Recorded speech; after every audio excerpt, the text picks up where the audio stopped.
City of Montgomery's business meeting. It is exactly 6 o'clock p.m. and I'd also like to ask everybody to put your phones on silent or mute so that we are not interrupted during this meeting and everybody can listen and participate. With that, we will begin with the invocation given by Mr. Sanford. Lord, we thank you for all the blessings that you give us as we pause at this time to go into business. We just pray that you will give us wisdom and moving forward. We already see the blessings you've given us, and we thank you in advance for the blessings you will give us. May we be good stewards of all that you provide. In Jesus' name we pray. Amen. Amen. Pledge of allegiance to the United States flag. I pledge allegiance to the flag of the United States of America and to the republic for which it stands, one nation, under God, indivisible, with liberty and justice for all. The Texas flag. Honor the Texas flag. I pledge allegiance to thee, Texas, one state, under God, one and indivisible. Ms. Hensley, there's a full staff here this evening, quorum. All right. So nothing on the visitor and citizens forum was turned in, so we will move right along to the consent agenda. Item number 1 on your agenda, matters related to the approval of the July 21st, 2021 special meeting and July 27th, 2021 regular meeting minutes. And number 2, consideration and possible action on calling a public hearing regarding the City of Montgomery 2021-2022 proposed operating budget. Council, you could take these individually or separately. What is your pleasure? I make a motion we take them together. Second. It has been moved and seconded that we accept these together. This motion is debatable, amendable, and requires a majority vote. It is now open for discussion. All those in favor of accepting the consent agenda altogether, say aye. Aye. Those opposed, say no. The ayes have it. The motion carries, and we will accept the consent agenda together as presented. Mary had some turned in We apparently. haven't did comments that were on. Okay. So then, do we take these at the end, or do we go back up to the visitors forum, Caleb? Are we talking about the comments? So yes, sir. The citizens' comments. We can take them. Okay. I just didn't know. I didn't want to break protocol and Whatever your go by preference. the right is right and wrong is wrong. So I want to make sure I'm doing right. Okay. Wonderful. Thanks. So then, with that, I'll take them as I have them here stacked. The first one is John Champagne Jr. Mr. Champagne, if you would please walk up there, state your name and your address for the record, that'd be great. And on deck is Bob Stewart. Yes, it should. It's just helpful because there's a camera over there and those that are viewing can see and hear you. My name is John Champagne. I live at 209 Tessie Price College Drive, Montgomery. Well, before I talk to the city administrator, but I'll go through a few things really quick. I saw where we were buying a generator for $26,000 to set up a command center in the community center. Why couldn't we do that here? We have a generator here. $26,000. By the way, $26,000 is more than we spent on the streets this year. Just as a reference. Streets, speaking of streets. Contract expense budget, $67,500. We spent $17,500. Streets repair, maintenance, minor. We budgeted $18,000. We spent under $1,000. Compare that with the city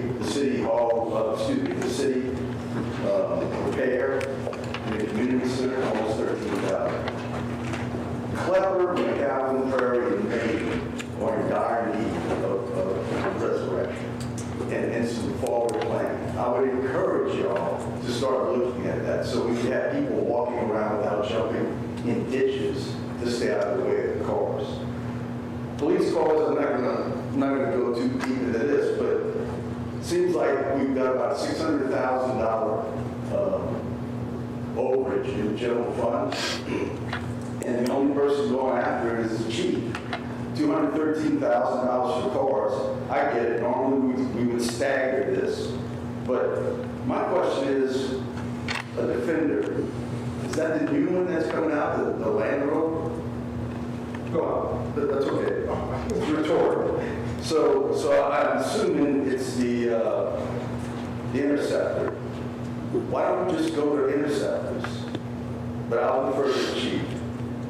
Speed control, I looked up, we could place 4 permanent standalone radar signs on 105 as opposed to all the trailer around for about $3,000 a pop. We could buy 4 signs for what it costs 1 trailer. We might want to consider doing both as opposed to just trailers. Just a thought. Simonton House. My woman that sees it's been needing painting for a year.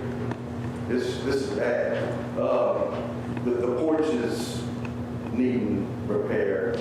They're disbanding the 501c3. Have we looked into filling that void?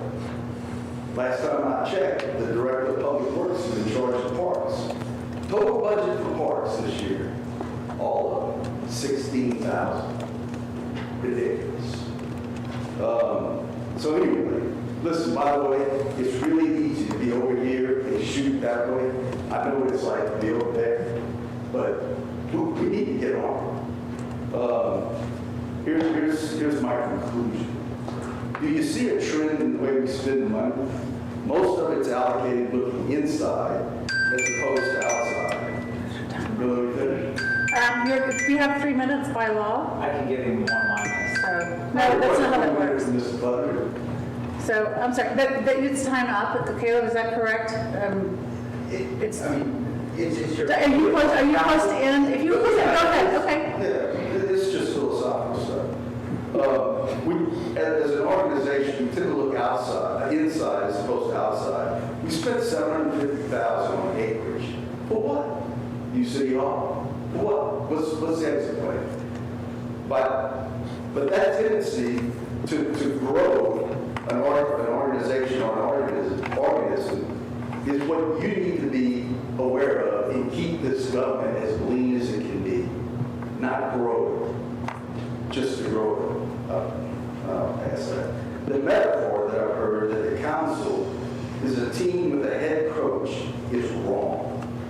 You are individual legislators that can do nothing individually, but as a body, you're charged to manage the city's ability to provide the services the citizens pay for in an efficient and cost-effective way. The trick to do it in a way, the tricks do it in a way that you don't have personal biases, grudges, needless drama and contention. When necessary, I'd love to see some robust debates that ideas are based on your perspective and you just wear each other out. If your goal is to support one person's agenda, there's no reason for you to be here. Just to mindlessly rubber stamp approval or disapproval to the whims of 1 or 2 people is ridiculous. I respectfully ask that you get to doing the hard stuff. Thanks for the time. You're welcome. All right, next up, Bob Stewart. You are on, and on deck is Bill Clevenger. Hey, before Bob starts, Dave, is there any way to adjust the air conditioning? I'm freezing. I'm shivering up here trying to huddle behind the desk. It's so cold. I don't know if the vent, that's fine. Thank you. Yes, ma'am. Oh, sorry. Go for it, sorry. All right, Bob Stewart, 205 Kings Lane. I'm here to talk about the Texas Commission on Environmental Quality report that we received on July 14th. This report came out from complaints that my wife Jenny and I have been making to the city for well over 3 years. We came before the council and talked about it. The old city manager, we talked to him several times about it. Our new city manager, we talked to him several times about it. The mayor is aware of it. But what the straw that broke the camel's back was in freezing again in February. And we're well below freezing for days. We had the sewer overflow. And you can see the trail from the sewer manhole all the way to the creek that got almost 20 feet wide and melted all the snow. Now, how's that happen when it's just snow? Our city manager said, well, a lot of people are running their faucets to keep the pipes from freezing. So is our infrastructure so pathetic that we can't run faucets without overflowing human waste onto my property or anyone's property?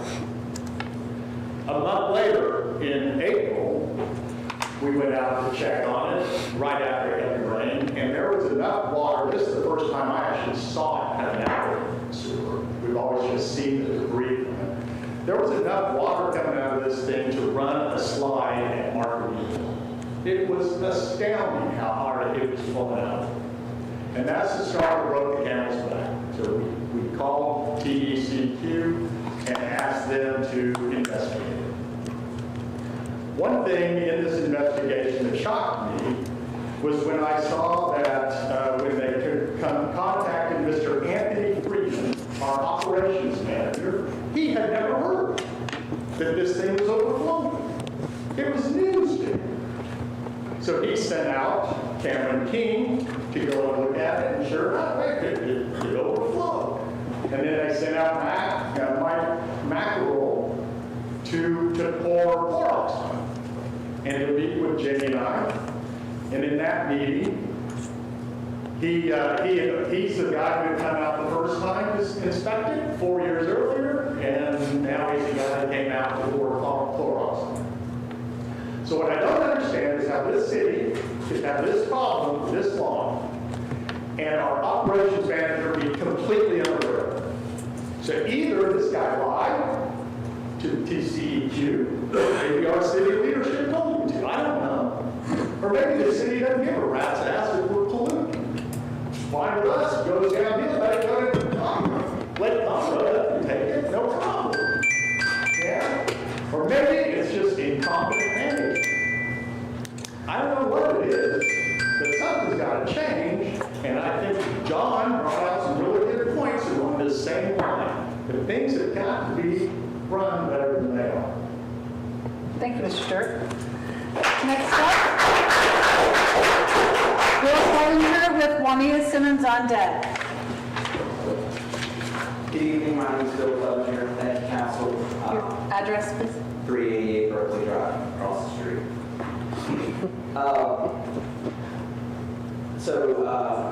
Probably I get to talk about the fact that everybody knows I run around town a lot and visiting different businesses and people. And over the past couple of days, I've got to see the traffic of people walking through the town and in and around our establishment that we recently opened this past Friday. What I would like to talk about this evening is the fact that it seems like on every corner of Montgomery, things are happening.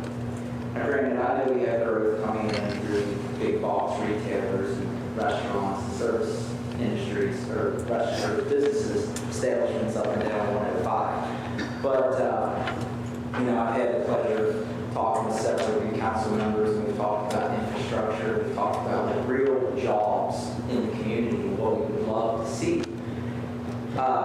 Back in April, it was published out that Tomball is welcoming in, championing a new brewing company. And slated to open up by the end of the year, 10,500 square foot brewery. And it's funny how, well, it's not funny, it's pretty ingenious, but their TEDC, which is our equivalent to our MEDC, invested $254,502 to bring in this brewery.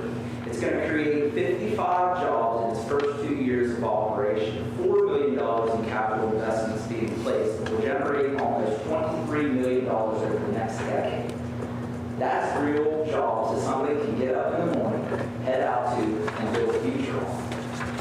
What is our MEDC? Seems like we're peddling goods. We see them delivered to a select few, and where is that investing in our quality of life? There's lots of young men and women that are graduating each and every year from our schools, and we're educating another place's workforce. Why aren't we going out and enticing establishments like this and business and entrepreneurs to invest in our community? It's going to grow 105 no matter what. It's coming. The Wendy's and the Burger Kings and all that will be there.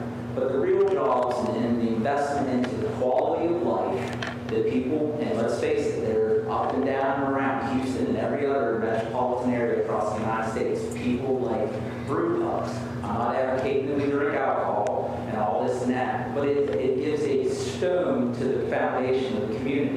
but 55 jobs for a $250,000 investment from their TDPC into a $22 million operation over the next 10 years.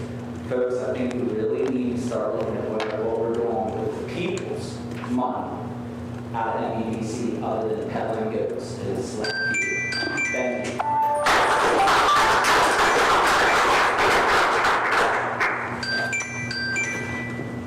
Juanita Simmons, 21910 First off, I want to let you know that we're getting serious.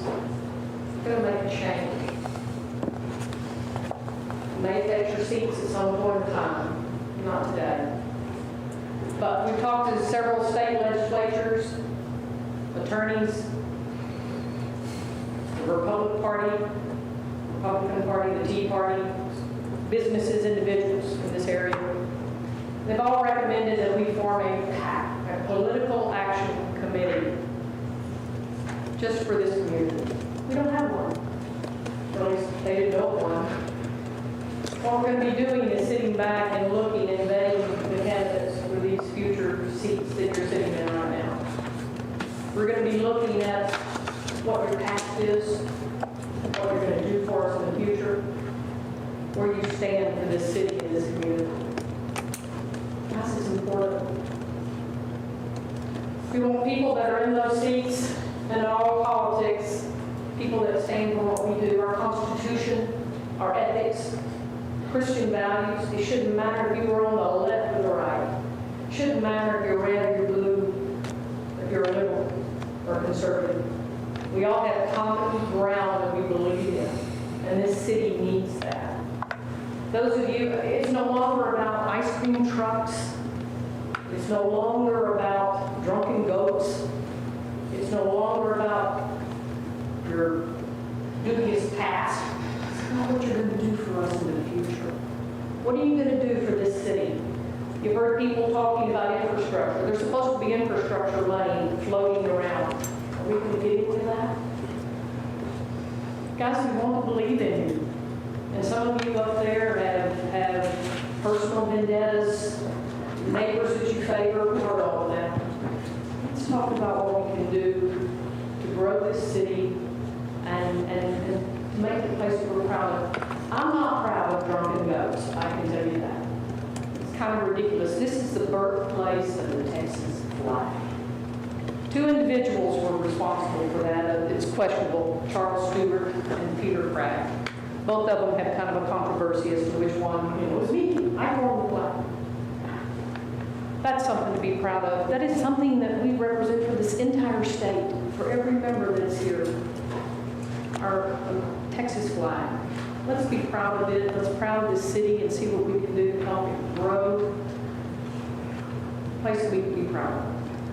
So when this PAC is officially formed, we will give you that name and we will be vetting politicians of this community. So thank you guys.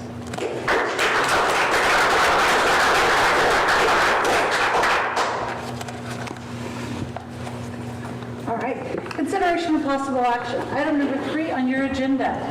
Consideration of possible action and accept excess collections for 2020 debt service and certification of debt service collection rate for 2021-2022.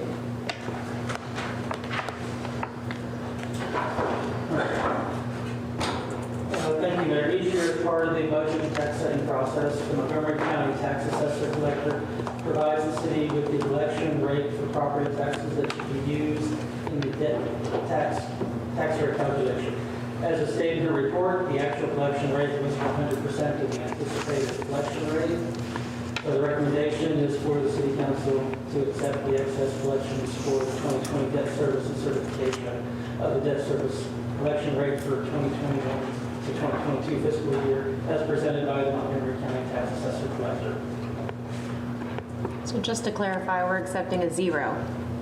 You're accepting that the excess debt collection Is 0. I'll make a motion that we accept this item as presented. Second. It's been moved and seconded that we accept this item as presented. This motion is debatable, amendable, and requires majority vote. It's open for discussion. All those in favor of accepting this item as presented, say aye. Aye. Those opposed, say nay. The ayes have it, the motion carries, and we will accept this item as presented. Number 3 on your agenda, presentation of FM 1097 of Buffalo Springs Drive traffic signal warrant analysis and FM 1097 speed study by Jones and Cartier, Inc. Council, I want to make sure that you understand that item number 5 and item number 6 will have their own approval, but they're both being discussed in item number 4. If you wouldn't mind to state your name and your Jones and Cartier, that'd be great. My name is Mary Beth Harrell, and I am with Jones Cartier. Thank you. So starting with the traffic signal warrant analysis, we analyzed FM 1097 at Buffalo Springs Drive in the city of Montgomery.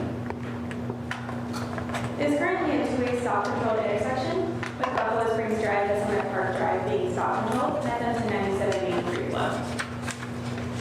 We collected 13-hour turn movement counts at the intersection and found that the AM peak hour was reached between 8 and 9 a.m. with a total of 800 vehicles. And the PM peak hour was reached between 4:30 and 5:30 p.m. with a total of 1,035 vehicles. So we used the TCD guidelines in our traffic counts to analyze warrants 1, the 8-hour vehicle volume, warrant 2, 4-hour, warrant 3, peak hour, and warrant 7, crash experience. Based on our data collected, warrants 1, 2, and 3 all met the need for a traffic signal. For warrant 7 crash experience, we used a text.chris system, and we analyzed the past 5 years. In that time, there were only 6 reported crashes at the intersection, so it did not meet the need for a traffic signal.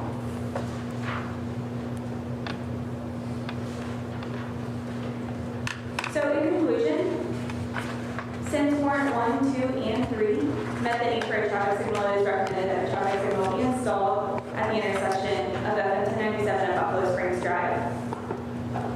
We also recommended that the eastbound approach be restriped to provide a dedicated left turn lane. Currently at the intersection, the northbound, southbound, and westbound do have a dedicated left turn lane.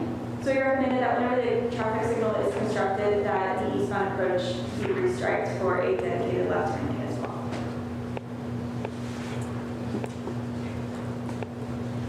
Moving on to the speed study analysis on FM 1097.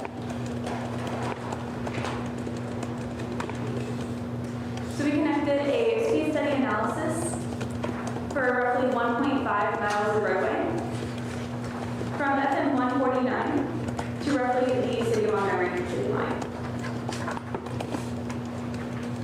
So we analyzed 3 speed locations along the route and for 4 curves. For the speed locations, we used the 85th percentile data and collected speeds from 125 vehicles in each direction along the route. So currently, the existing speed limit is 55 miles per hour along the roadway. For R1, as shown on the screen. So for R1 was our first spot speed study. So based on the 85th percentile speed that we gathered, it is recommended that the speed be lowered to 50 miles per hour from the existing 55 miles per hour. For R2, which is just between Buffalo Springs Drive and Atkins Creek, it is recommended, based on the 85th percentile speed gathered, that the posted speed limit be lowered to 50 miles per hour from the existing 55 miles per hour. For R3, which is located in the top right, it was near the end of the limits of the 1.5 miles. There was no change in the speed limit gathered. Moving on to the curves, we used Trano software to gather test run data for both curves in each direction. So for curve 1 is located just before Buffalo Springs Drive. It is currently existing advisory speed of 40 miles per hour, and based on data collected, we recommend lowering it to 35 miles per hour for the advisory speed. Curve 2 is located just after Atkins Creek. It is currently 50 miles per hour advisory speed. We recommend lowering it to 40 miles per hour. Curve 3 and Curve 4 are located towards the end of the route, It isn't as per, and there was no change. We don't recommend changing the advisory speed of the existing 45 miles per hour. In conclusion, we recommend changing the speed limit within the City of Montgomery city limits to 50 miles per hour and update the posted speed limit signing accordingly. We recommend changing the advisory speed limit for curve 1, just below Buffalo Springs Drive, to 35 miles per hour. And we recommend changing the advisory speed limit for curve 2, which is between Atkins Creek and Buffalo Springs Drive, to 40 miles per hour. As shown on the screen is the existing signs along the route. It is currently 55 miles per hour. There are curve signs with advisory speeds. And the next slide.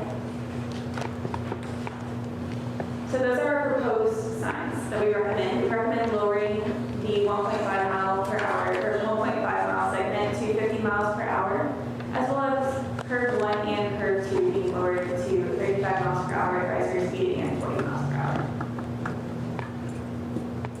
Does anybody have any questions? Oh, yeah.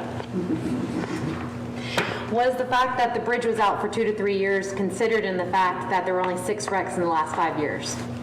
Or do you know when the last 6 wrecks occurred when you gathered data? So that data is collected, but since the Warrant 1, 2, and 3 did recommend the need for a traffic signal, it was the fact that the bridge was out was not needed. Okay. And so you don't know when the 6 wrecks occurred? Like, do you know a year or a timeline? Yes, they occurred.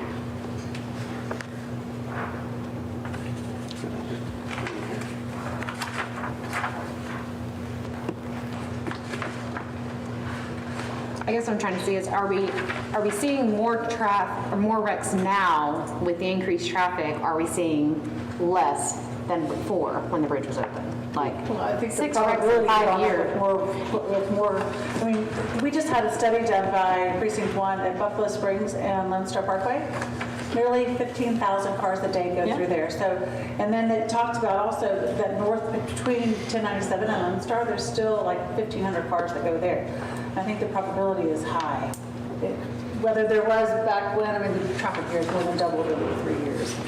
And anything we can do to slow it down to avoid those, because that Well, and I know curve is TJ has been still- working on that traffic slowing down on 1097 for forever, so. Did you do the study when the school, during school time?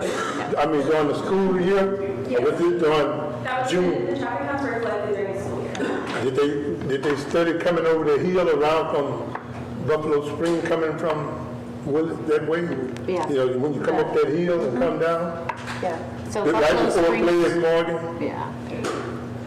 Because I had asked them to do from all the way to 149 because it's too much, it's speedy through there. On Lone Star or on No, 1097? 1097. Yeah, they did it. It's right here, it's 149 right here, they did it, the whole thing. So did they do the study all the way, that 1.5 all the way to, Through the curves. yeah, to 149? Yeah.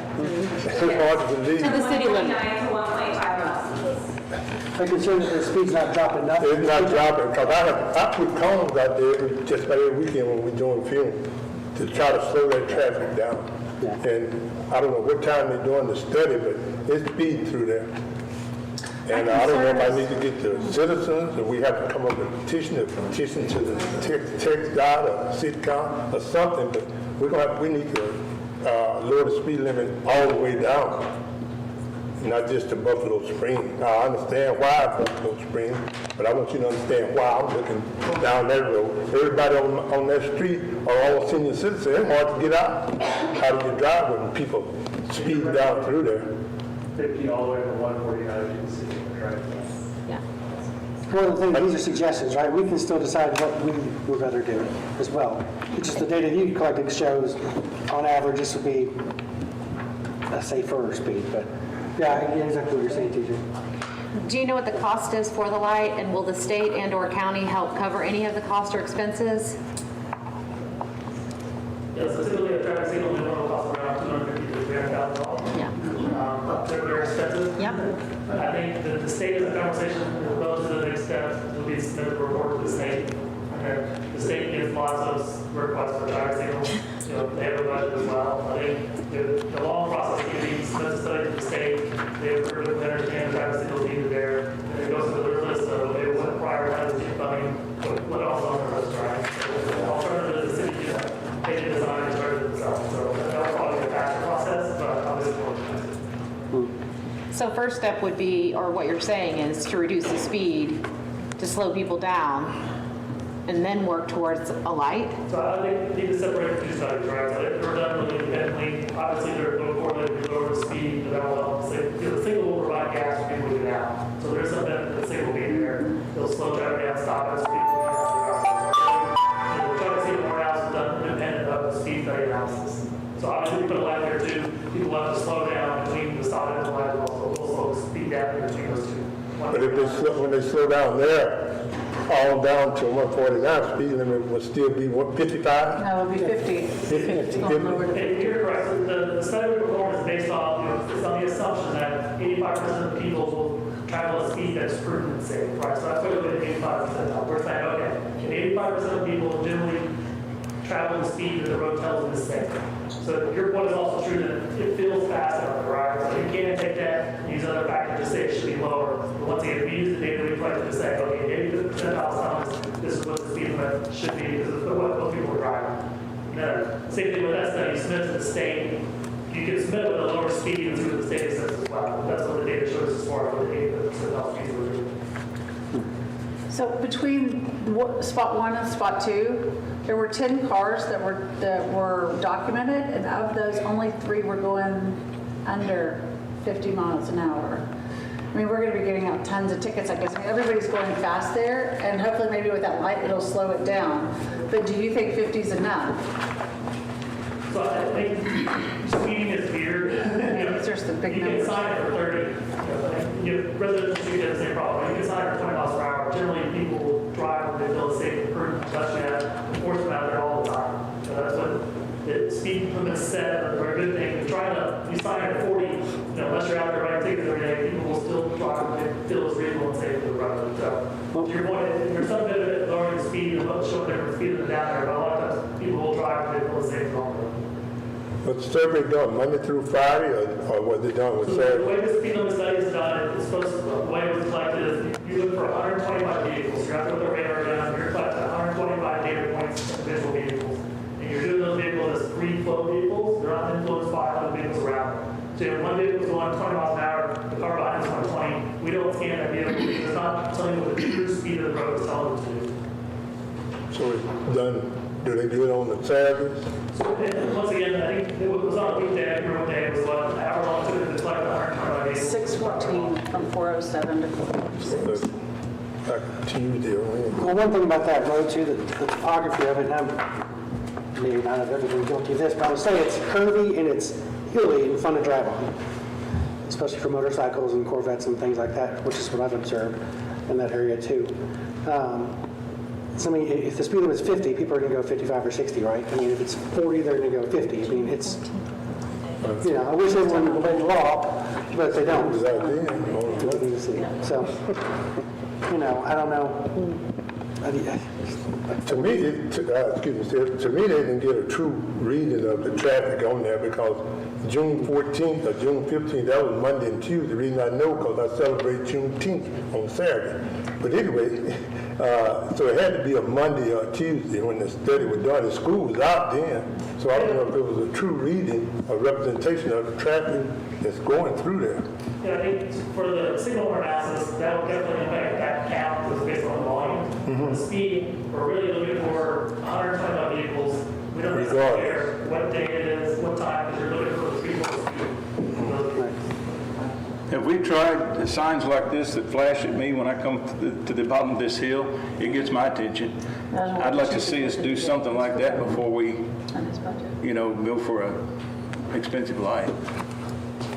There's the two things, right? One is the speed relative to the road, and the other one's the Traffic flow. I get that. Signal impact the speed of the Well, certainly we know with 199 homes coming in that area later on, we're certainly going to need it at some point. I think that we tried to say in the study, we collected that data, I think when school was in session, right? Or actually, the data was collected in the summer. So we said in the report, it met the warrants for all 3 warrants, there's 3 strong warrants.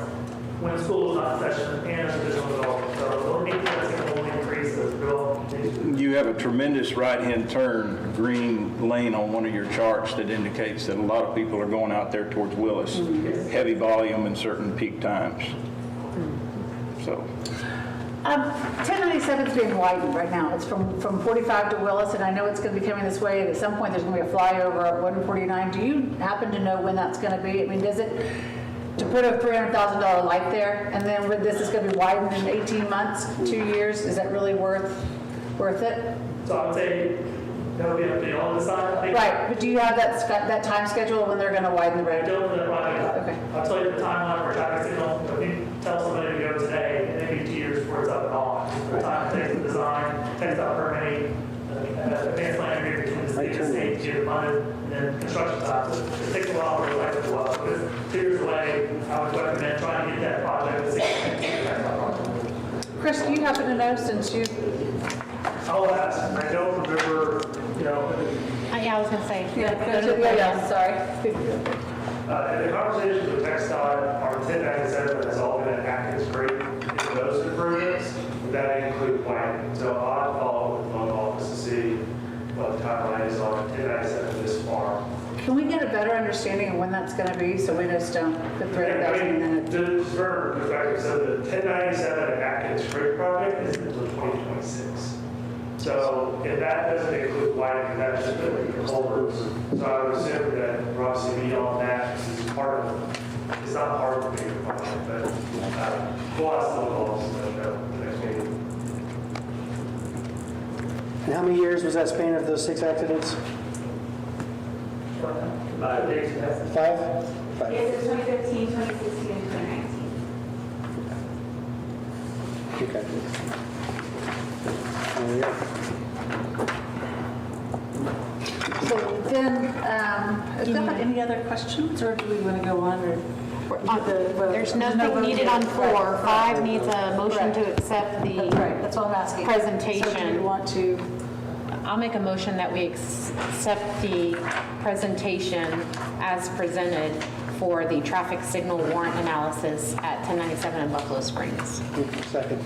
as we noted, it has been moved that we accept the presentation of FM 1097 and Buffalo Springs Drive traffic signal warrant analysis. This motion is debatable, amendable, requires majority vote. All those in favor of accepting the presentation, say aye. Aye. Those opposed, say no. The ayes have it, the motion carries, and we will accept the presentation of FM 1097 and Buffalo Springs Drive traffic signal warrant analysis. Item number 5 on your agenda, consideration of possible action regarding acceptance. That was 5. 4 was the, Oh, sorry. no action needed, Yes. sorry. Yeah, 6. Consideration of possible action regarding acceptance of the FM 1097 speed study as performed by Jones and Carter.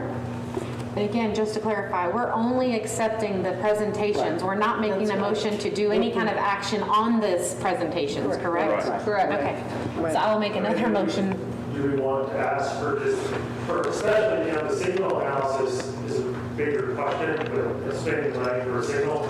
But as far as with both, especially the speed study, getting this finalized, to the final report that addresses any comments, and then go ahead and start that conversation with the local area office for the reduced speed, to at least get the local office started on the process of looking into this. And so I think we're good on item 5 and on item 6. Just have directives to go ahead and get the final report and start coordinating with the local office on adjustment of the speed. Well, I think we'll agree, we probably want to go a little lower than what's been recommended, right? I mean, Yeah, that's what I was going to ask. Yeah. So do we need to specifically address that we'd like to go lower than 50 once you hit Buffalo Springs, or?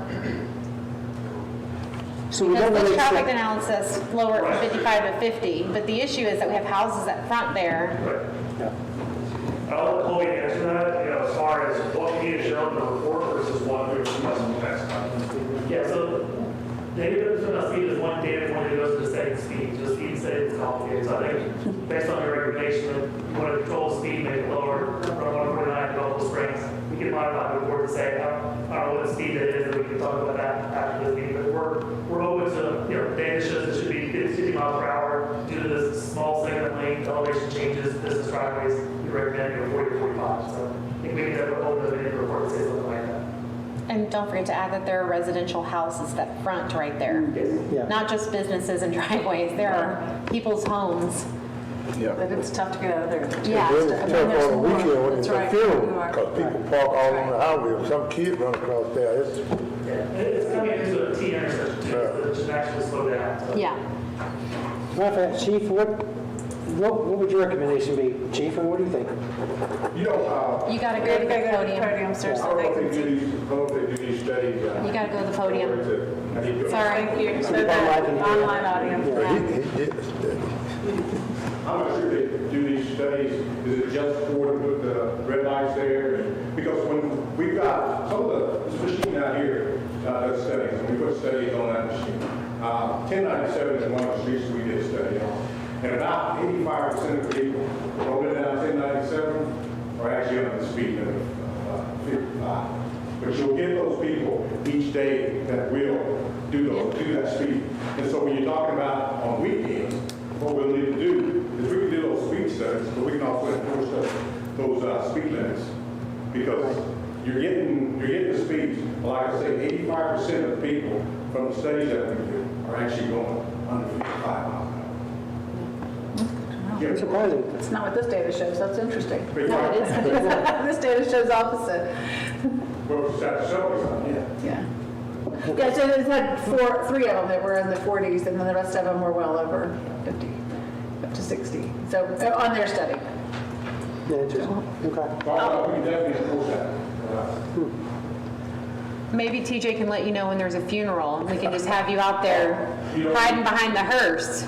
We've actually and we've had officers out there. Yeah. And we've started that because the road is actually pretty narrow. Yeah. And it does have 55 miles an hour speed limit. So we've had officers out there. And we saw the people, all of them, they just slow down. So we have cones all the way through, and most of them slow down through there at that time.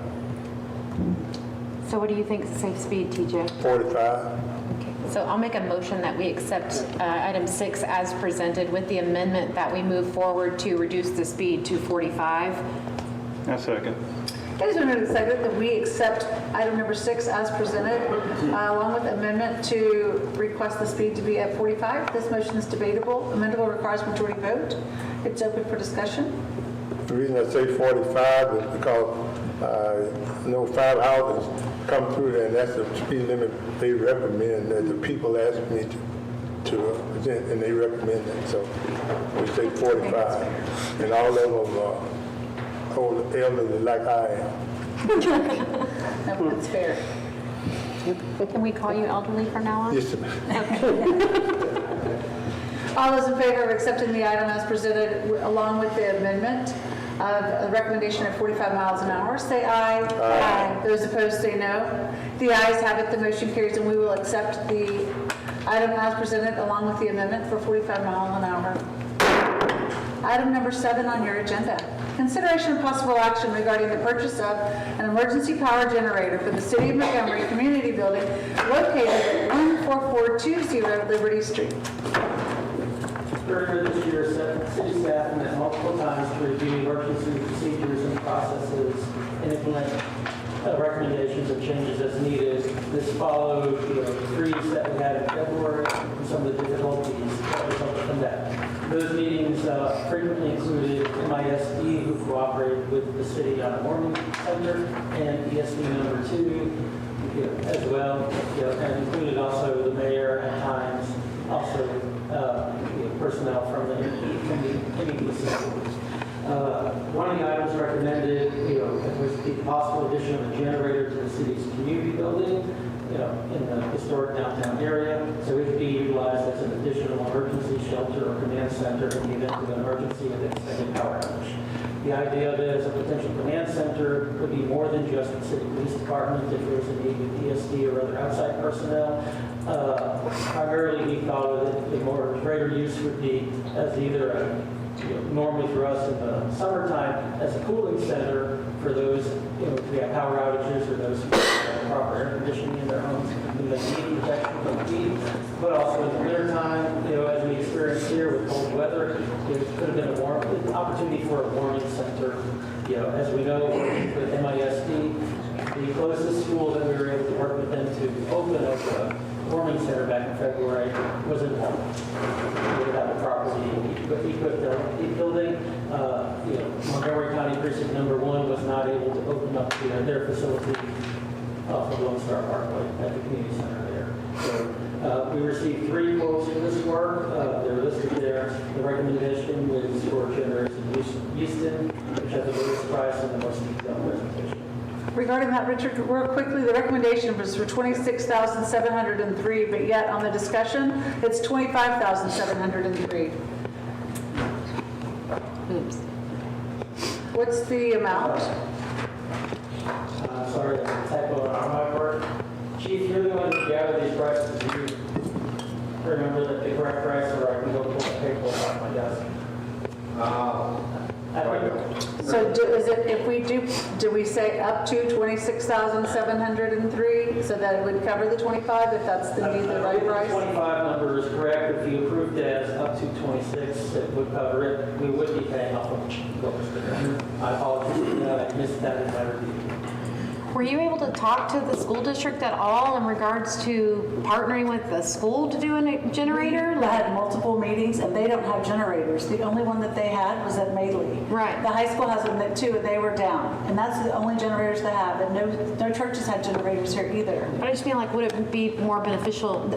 The community center in downtown Montgomery is smaller than this room, and during the freeze snowpocalypse, we refused to open this room because of COVID, and we can only basically put 5 or 6 people in here. So if that room's smaller and we already have a generator here, if we're going to invest $26,000, why not partner with the school district and put it at a school where we have a gymnasium or a cafeteria and see if they'll meet us halfway where we're only spending 13 instead of 26. They're getting their own, and this is all because the warming center that was supposed to be at the community center, that Precinct 1 had set up, did not bring gasoline for the generator, therefore we had no warming center. So therefore we had to come up with where to have a warming center and be on our own. But remember, everybody west of the lake depends on us. So it's not just for Montgomery as a whole, and then beyond our city limits to the west, they also come here. So we're gonna have multiple sites. And the idea about that too is there's a kitchen in the bathroom there too. But the bathrooms are, it's No, not. it's not, we're gonna put the whole city in there, but it's just another site. Plus, when you're having events there too, if there is something that happens, to have a generator on site.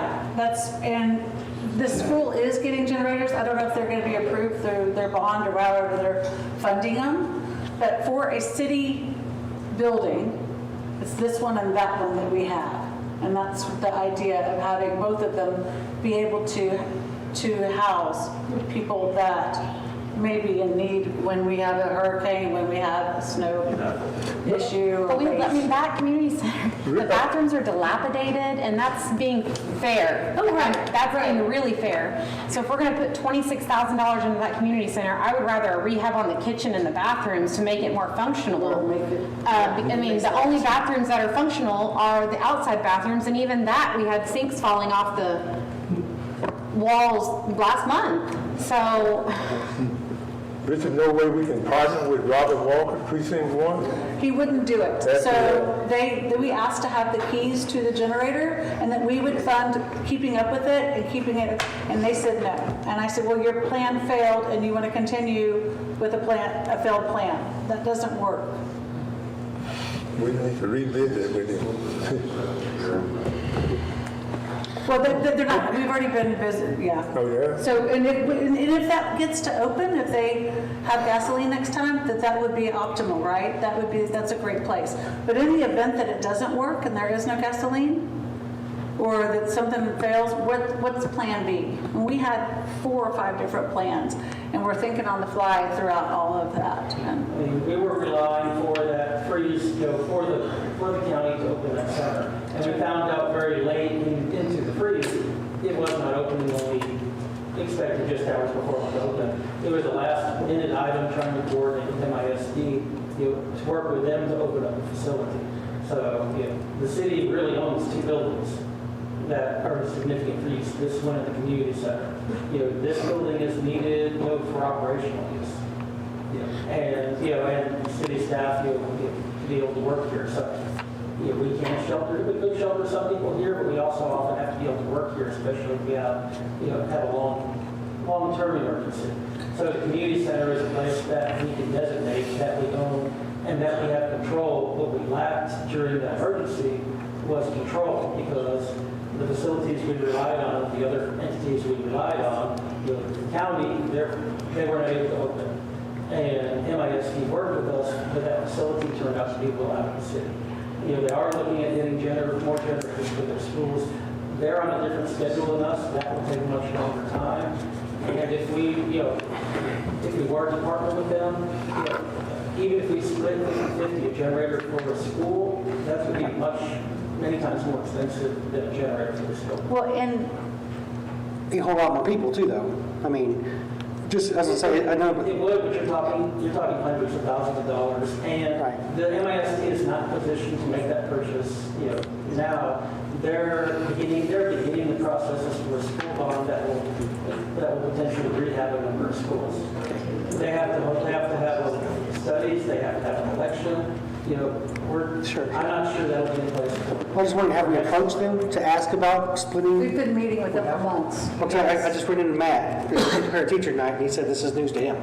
Well, So- we've been meeting with the superintendent and their PD. Okay. Is there a way to have grant money? Is there any grants that we can apply for that would help fund this or partially fund it?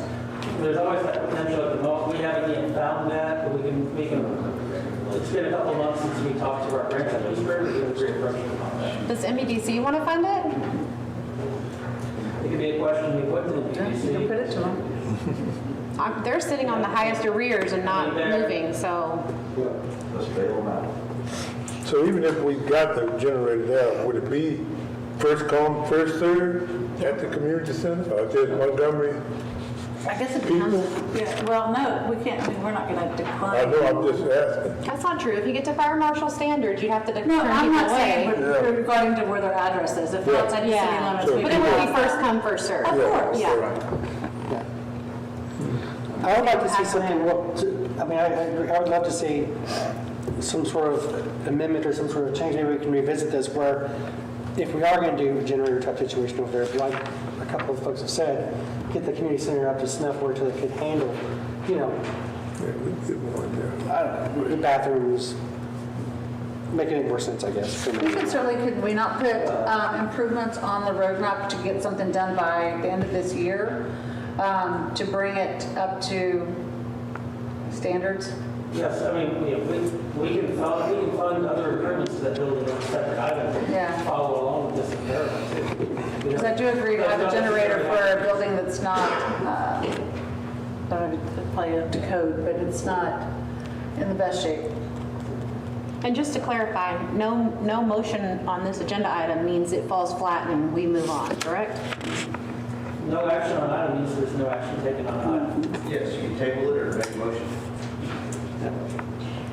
Is the community building, the electrical portion of it, is it up to par to handle a generator? Consideration for this. It's in this price? It's also a natural gas generator, Thank you. so there's less of an electrical. Okay. How big is this generator? Excuse me, this is our meeting, thank you. Well, you ought to know. So, Hey, Kevin, ask how big that generator is. excuse me, point of order, Mr. Stewart. So if we don't move on this, that would also give you time not only to make the community center better, but also look for some funding of this. Everybody agree?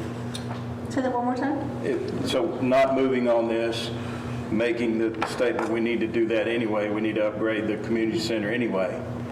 And gives you time to look for funding. So I don't think we're having the feeling, we're not having the feeling here that we certainly don't want to let go of the 26 grand, but we're thinking half at the best, and then that gives us time to look for alternative Or funding. you could make a motion to that effect. You can make a motion to examine the issue. I think we need to I'll make a motion, we need to examine this Well, further. Brody was asking me a question. I was wondering how big the generator was, Richard. I have that paperwork on my desk, so I forget the exact size, but these 3 generators were all within a tenth, I believe, a tenth of a horsepower each. I want to say 25 kWh, but like I said, I plumbed that from memory because that's on my desk. I don't think we're ready to vote on this today. Maybe some other things as far as fixing the building and things like that. Maybe we should table this for another meeting. Byron has a motion on the table. Oh, did I hear it? I'm sorry, Byron. That we look into this further, that we don't approve this, but we look into it further along with obvious improvements that needed to be done to begin with for the community center. I think we don't need to completely ignore it because obviously it's a need, because we just went through that need. Second. It has been moved and seconded that we table this and look further into improvements at the community center before we accept this. This motion is debatable. It requires majority vote. It's open for discussion. All those in favor of tabling this and looking further into the improvements aspect at the community center, say aye. Aye. Those opposed say no. The ayes have it, the motion carries, and we will table it and look further into the improvements at the community center. Item number 8 on the agenda. Consideration and possible action on the purchase of vehicles for the City of Montgomery Police Department. When the city approved its budget for this year, it's so conservatively due to some fiscal unknowns with the pandemic that were ongoing. Some of the larger price ticket items, were not budgeted for the year, due to those potential unknowns with the income. Three vehicles would have been planned to be purchased during the fiscal years 2020 through 2021 and the 2021 through 2022 fiscal years. And I would like to ask the city council to consider the purchase of those vehicles as well as one, due to their age and their condition, as well as a board vehicle that would be used as a dedicated city investigator vehicle. The prices, listed include being outfitted with emergency equipment that's presented. In the past, we typically purchase vehicles and then add the emergency equipment after. It includes 2 Chevrolet Tahoes and 2 Ford Defenders. The 2 Ford Defenders are at different prices. And I do have the police chief, the police department was the one who shops for these items. This is done at government procurement pricing. And the police chief is here for the specific questions related to vehicles. Got some questions, Chief. First question, I guess, is just for which vehicles are we looking to retire? How many miles are on them? There's 2 2013 Charger. That one has 74,000 miles on it. We've got a 2016 Explorer that's got 85,000 on it and 56 miles on it. And 2 of the 13, the other one has another 77,000, and the one has 74,000. Those cars, 2 of them probably should have been replaced last year. The 2 interceptors that are out there, for years, I understand, they've been leaking with water that's been coming inside.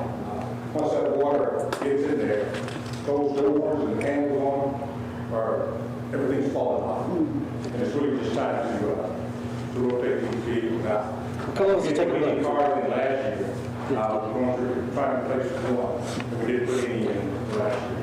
Because it was standing there, we have to fix that one. But they're one up to about 85,000. They're 2013s of the 6 years. What do we do with those vehicles anyway? Auction them off, or what do we do with those? We will auction at least 2 of them off. One of the other vehicles, we'll take the stripes off of it, and we'll have it as a car where people, if they're going to school, if we have people in training, they use that car instead of taking a patrol car out to some training area, we'll leave it, they can take that car. Gotcha. One other question I had was about the investigator car. How much, our investigator, sorry, I forgot his name, is he doing dual roles currently, where he investigates and also works traffic as well? Will he be using that car for both? He does that right now. He's also the first shift sergeant.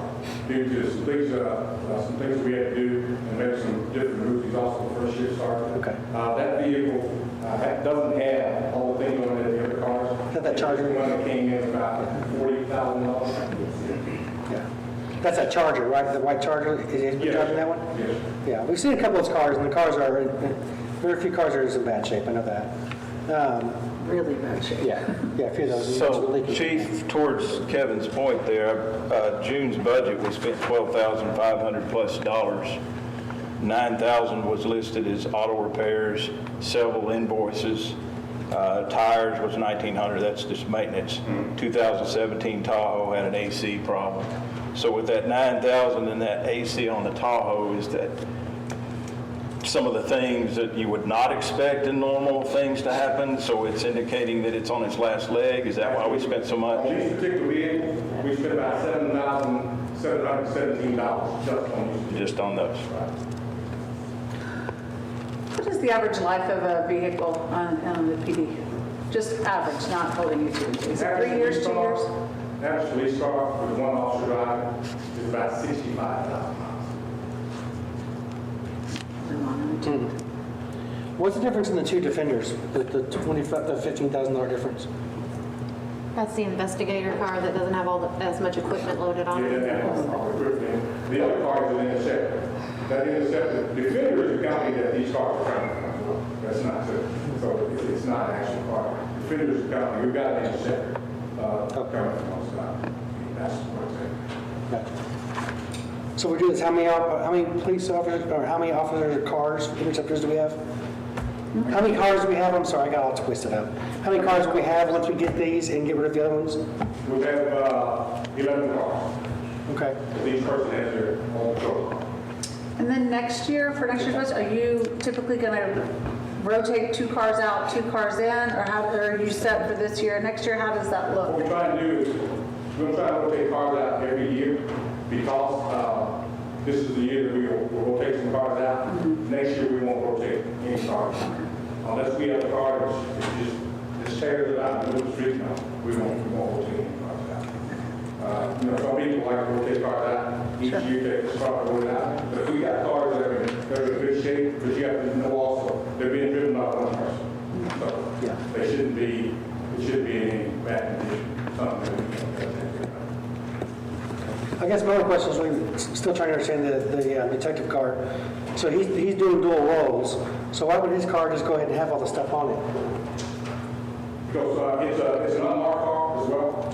Okay. It's an unmarked car as well, so it's not going to have all the equipment. The rest of the equipment that goes behind these cars costs about another $40,000. Gotcha. And there's not an opportunity for maybe some seized vehicles to use as a detective car? The only siege vehicle that we're using right now is just the Tonka. We use it for training purposes. It's the only siege vehicle. Gotcha. That's all I got. I'd like to make a motion that we authorize up to $100,000 for purchase of however many vehicles $100,000 buys. Can you explain your rationale on that? Sure. We're purchasing none next year and 4 this year. Why can't we do this 2 this year, 2 next year, instead of taking it all as one lump sum? Clearly, we have 2 vehicles that are in really rough shape. We have a training vehicle that's sitting out there that's a seized vehicle, and this is a lot of money to swallow all in one right before budget time. Did you get 2 last year? No, none. No, are you 2 years behind or 1 year behind? And then you would not do next year? We're 2 years. Okay, so you're 2 years behind, and then next year you would have none. So basically, these 4 are for the last 2 years, and then you're going to skip a year, and then the following year will ask. Am I understanding that right? Did we say we're skipping? This year. We'll skip a year, then we'll come back. Okay. Or if we don't do this year, then we'll have to do next year. Next year, yeah.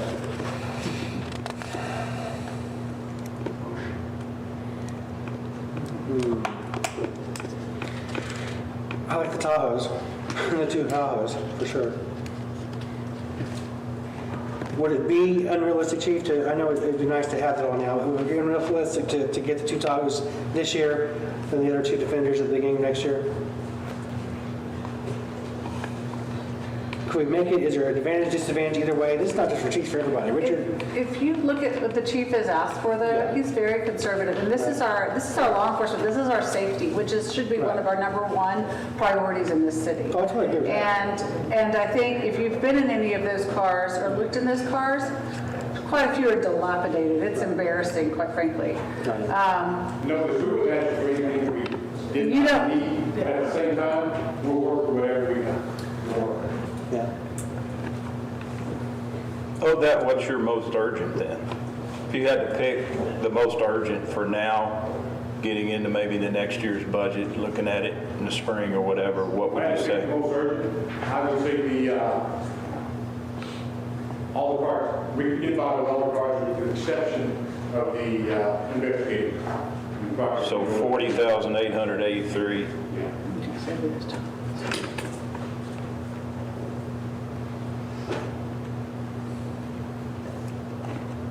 So can I hear the motion one more time, Mayor? I made a motion, I did make a motion that we, Yes, you did. that we accept this with a budget of $100,000 set to it.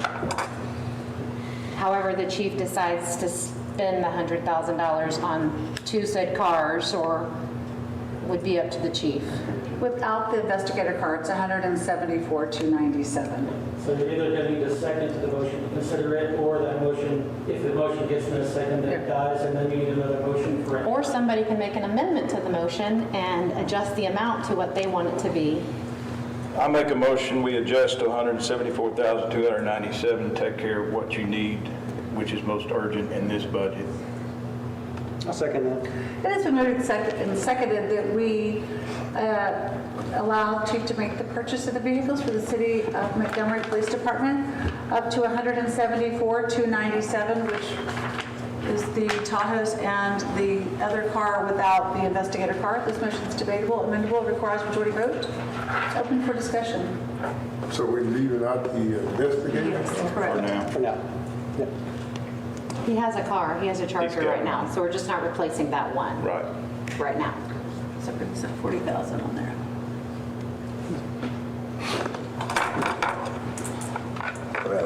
Okay. Council, you all ready for the question? Are you Yeah. good? Yes. You sound like you had something to say. I didn't want to cut you off. I don't want to defund them, but Right. no, we'll vote. Okay.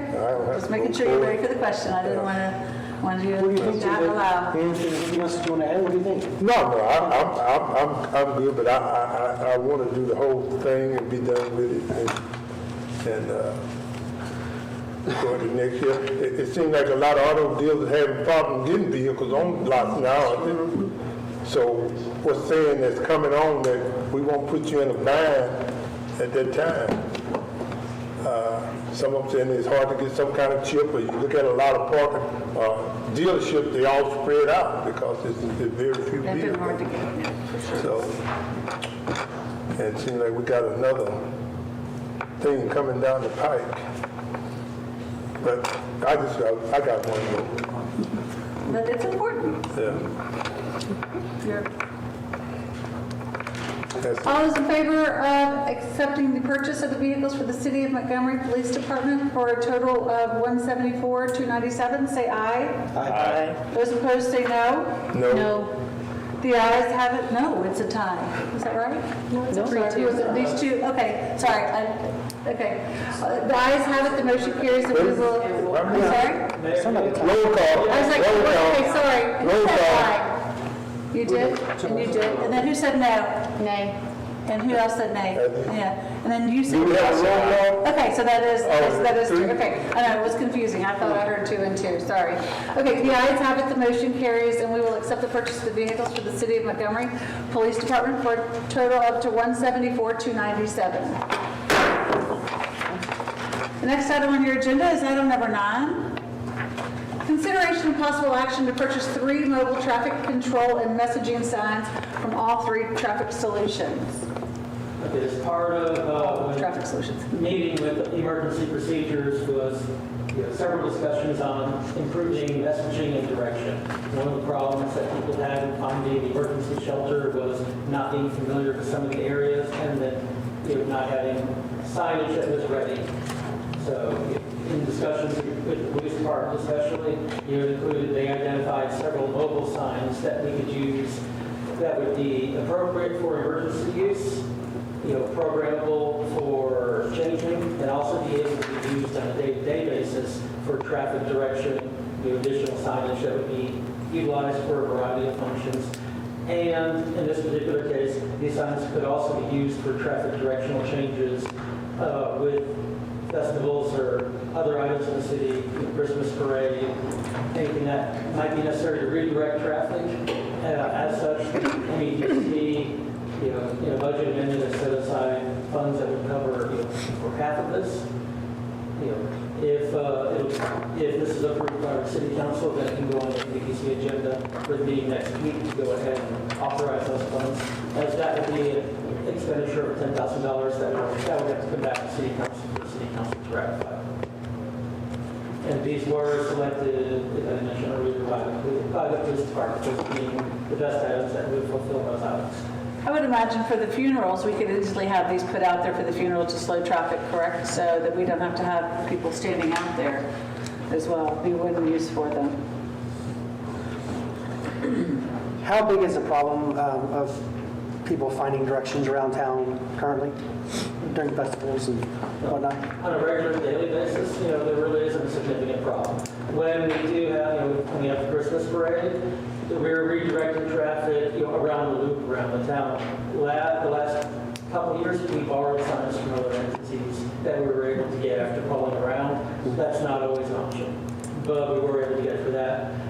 There are, for the festival that was held earlier this year in March, the Charlie Diggs Music and Mud Bugs Festival, that was one that redirected traffic. We have the Wine Fest, the chamber event that will redirect traffic around the downtown area that comes up. In some cases, these can take the place of a manned area that blocks traffic as well.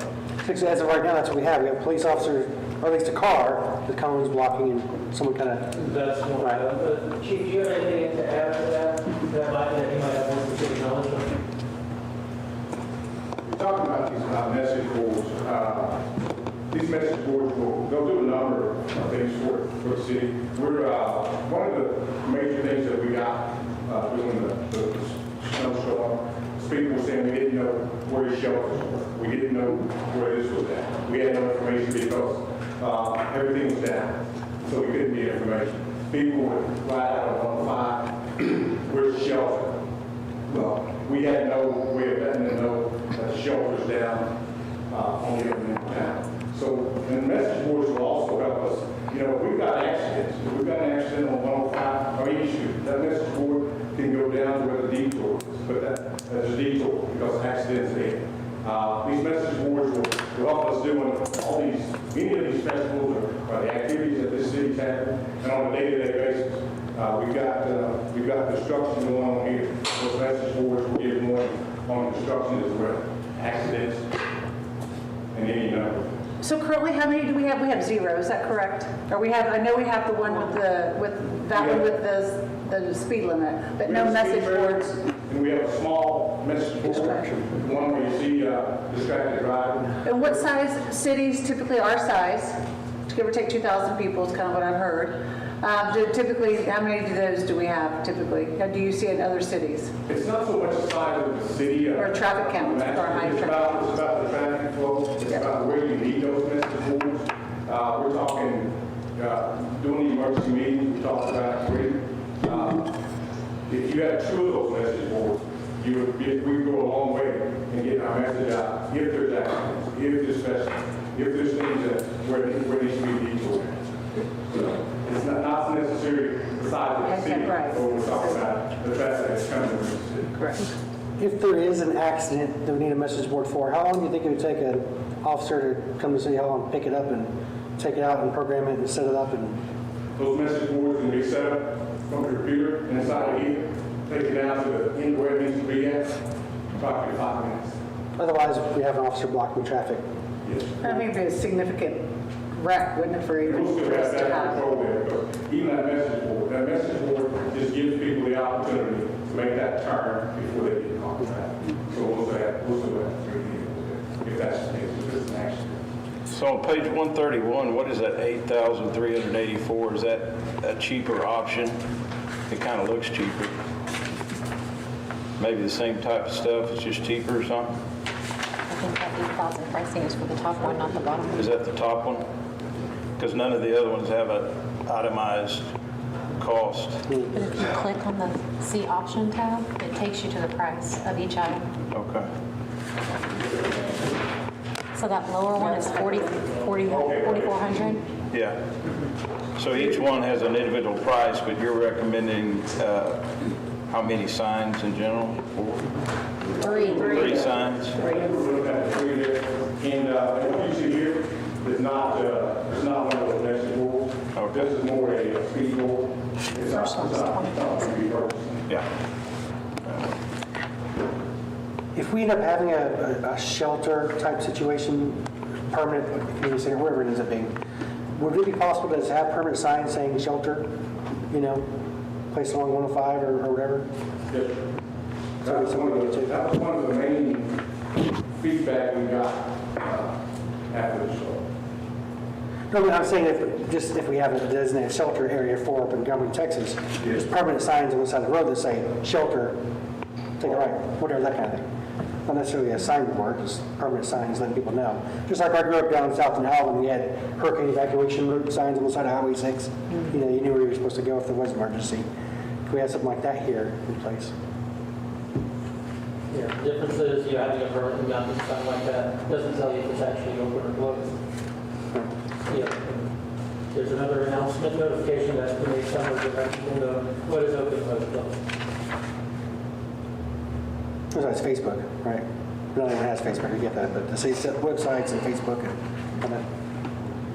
I don't know that everybody trolls Facebook to look for emergency stuff if they're driving.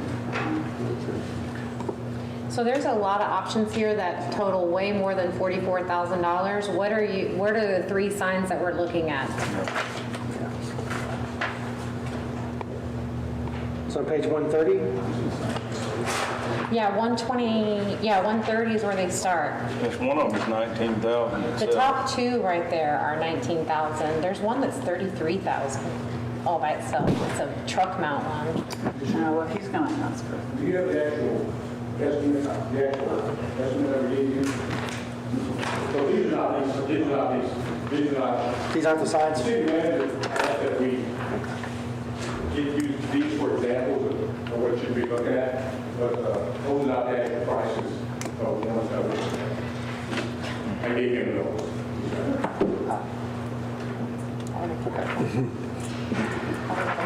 So kind of not ready to look at it yet. Chief, do you know on the speed one, does it do studies just like the one we have? Because that's new to me and I would love to see data, like even right now we're running it here on 105, like are you using that data to better patrol like for high-speed times or we're coming to school starts Thursday, so. You're absolutely right. We use that data. I've got our Sergeant Hernandez, that's part of his duty. Okay. Is to use the studies to see where we're at in the city, where we need those, where we need extra patrol, where we need to get to where, and we also have people who call those in. But if you're asking about, that's exactly what we use those for. We've got one year that's, do they have this price sheet, sir? No. Copy that if you want. That's why I asked for visuals to make it more clear. Oh, okay. So I see. So those are just price sheets, not visuals, correct? Right. Okay. Yeah, these are questions. Did you have three particular in mind that we can actually, do you know the names of them? We can look them up on here. The first one, 44,000 something. Or you prefer the 44,204? right. First one is the first one that's on there. Got Wanko full matrix Wanko message full board? You got the speed alert.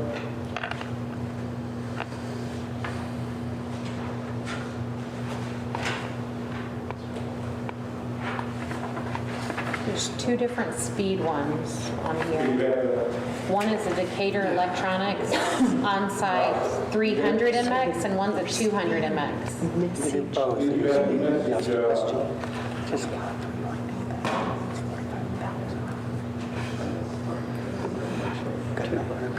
traffic or message suit. That's the one that's here. We also do student learning, it's like 9,000 students. He said And none of these are 5,500. so far. The one here that's the other ATS 5 trailer, the one that's 5,060. It's not on our agenda. And just on that alone, I love you. This has nothing to do with you. I make a motion that we table this to the next council meeting at the end of the month so that we can have full breakdown data of what we're purchasing so that we can understand where that comes apart. We need a better Yeah, the pictures in here are totally different than what you're reading out, and so we don't even know what we're buying. Second, Yeah, there's like 5 pages on it. Yeah. Okay, it's been moved and seconded that we table this item to the next meeting. Yeah, specifically to the next meeting. This motion is debatable, amendable, requires majority vote. It is open for discussion. All those in favor of tabling this action item until the next meeting, say aye. Aye. Those opposed, say no. The ayes have it, the motion carries, and we will table this until the next meeting. We have nothing on the executive session this evening, and council inquiry is next. I made contact with a developer, had a really good meeting with them. I kind of stumbled upon this person and this, I'll call it a ministry, because it's a big need, I think, for homes that are under $200,000. It's the impossible, I know that, but I also know with God all things are possible. We have 400 homes, potential value of 500 grand apiece coming. We have 199, which I suspect will be right around 300 plus. I have a bachelor's degree, 2 masters. If it weren't for the passing of my mother and father, I would have never been able to build in Montgomery. A lifelong educator, I could never see it coming. I don't think that's a good thing for the city. There's some people that, whether it be take a loss or whatever, tax abatements, I don't know. Where there's a will, there's a way. And I'm just making a public statement. There's people out there that care about people like myself and my son, who's an educator, and to have another option besides dropping $1,000 to $1,500 a month to stack on top of each other in an apartment. I raised my sons in a house in Sour Lake that was 39 grand. Stayed in the same room. We made it. Sold it 15 years later for a grand whopping 60 grand. I grew up without means. But folks, 130 to 200 is not without means. We can build some decent houses, but obviously it takes the heart of somebody who's willing to cut that price down. My only desire is just to give the man a chance. He was an orphan. He's made some things happen over in Conroe. I've seen the houses myself. I've seen the materials. They're not unlike what mine is in Hillstown Creek. They're nice houses, but they're starter homes. So I would just like to invite that man. He's in Conroe. His business is up and coming. It's very unique. It's just Facebook, and I started liking it. And I found a realtor who's kind of partnering with this ministry. And I think it's worth our effort to at least bring him and hear his passion. Because if we don't start, then we'll never get there. And so that's my desire. Now, if there's someone you need to put in touch with us or get us, I will contact them, I will get you the name, and I will get a time when he could possibly be here. be happy to have those conversations. I'd also like to bring up, thank you, Byron. I also like to bring up, we met with Entergy yesterday. MLK will be getting a new light there in front of the school on the curb, and also some additional lights will be added down by McGinnis. The residential lights that are turned toward the residents, will be able to keep them, and then we'll have city lights on the streets. We also got an update on why the electricity keeps going out in our city. And crazy enough, There was a pole in Walden at their substation that, because of all the rain, it got loose. And when, if you noticed, anytime we had a rain event or a weather event, the electricity was going out. And so that pole was moving and went on a neutral line and was causing the outages. And it's taken them months to figure it out. But they have figured it out. They have replaced the pole. There's new equipment in there. And at our meeting yesterday, we actually had a blip. We were like, see, we told you. And that was somebody hit a pole. So they cannot prevent accidents, but what we did is actually found where there was an issue and promised that we should not have any further continued issues since they have found the root of the issues, which is good news. So I just wanted to give a public update on that. So if you do experience any outages, please let City Hall know. We've got a great relationship with Entergy, and the team that we're working with is extremely diligent and ready to get us answers as soon as possible. Yesterday when they were here, it took until about this morning to understand where that blip, but it was somebody hit a pole. So it's encouraging.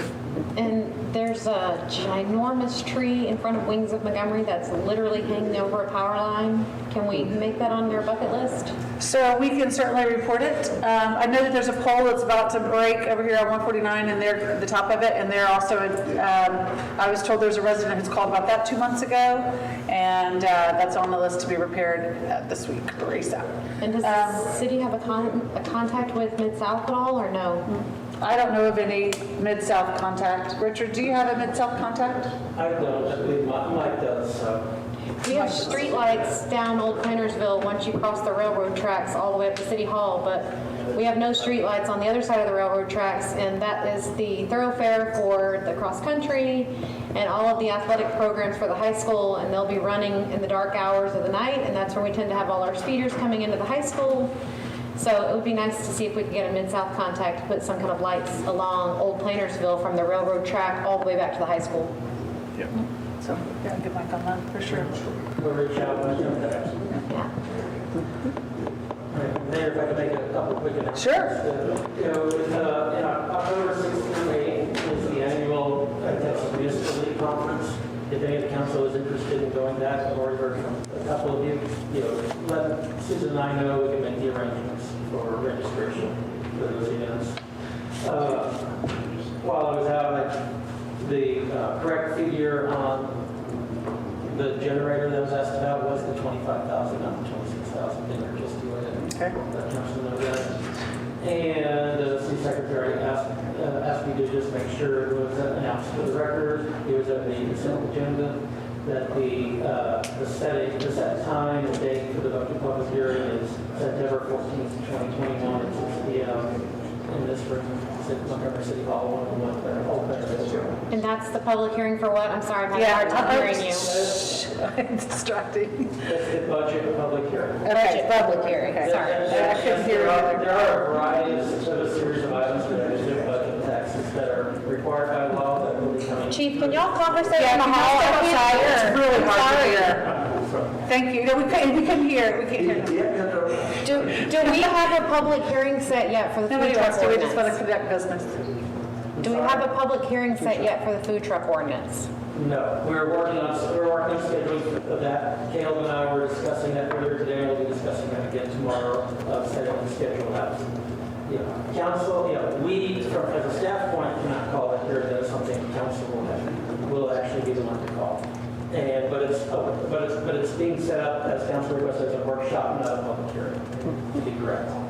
But normally when you table something, it comes back for the very next agenda, and that didn't happen with the food truck ordinances. So I know that a lot of people are still waiting on that and are still very upset about that, and I just don't want to let it linger. Well, items are either tabled, they can be tabled to come back to a certain time, or they can be tabled for indefinitely or not at all.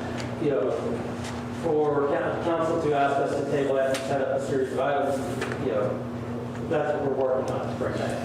So I imagine we'll have that for you. So is there any difference between table and postpone. At that TML that we went through, it seems like there was some language in there to suggest that table means table, but postpone means go ahead and postpone and set a particular time. Is there anything there with that language, or is this tabling? I mean, table is tabling to me, postponing, I mean, I don't want to really parse words right now. I can't recite the specific statute off my head, but anytime I'm tabling an item, I postpone it, so I use them interchangeably. Okay. Would it be good practice then to add the date or a specific time? Say That's- postpone it till next month, or postpone it till next meeting, or postpone it until you get everything together. We'll give you 60 days to get it together, whatever that looks like. Okay. Just set a time. I think that's fine. And so in regard to that item, we're working on outlining that schedule, and then we'll present that to council, so we'll present a definite date. See if we're council to call for that workshop, And you think you'll have that by the next council meeting? I expect to. Okay, thank you. You're welcome. Move to adjourn? Second. It is moved and seconded that we adjourn this meeting. That motion is debatable, amendable, requires majority vote. All those in favor of adjournment say aye. Aye. Those opposed say nay. The ayes have it, the motion carries. It is 7:31 PM and we will adjourn this meeting. Thank you so much and have a great week.